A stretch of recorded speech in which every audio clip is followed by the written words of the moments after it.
Good day, Sir Ma'am. My name is Catherine Mulit, 50 years old, from Philippines. I'm married, and I have 3 children, 26, 27, 26, 23, and 15. I work in Singapore for 4 years, taking care baby, cleaning, cooking, and ironing, and marketing. And I work also in Saudi Arabia for 3 years, taking care elderly.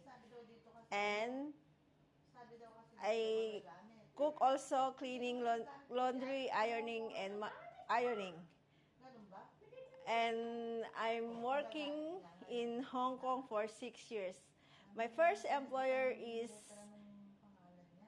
relocation in UK. Then my duties there is taking care baby, 3 years old and 4 years old. And I clean also, laundry, ironing, and marketing, and send the kids in school. And my second employer is from Hong Kong also, taking care of newborn baby.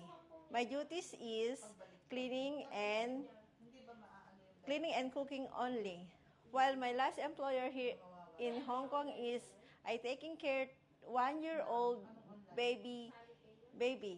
And my duties also is cleaning, cooking, and ironing, and laundry.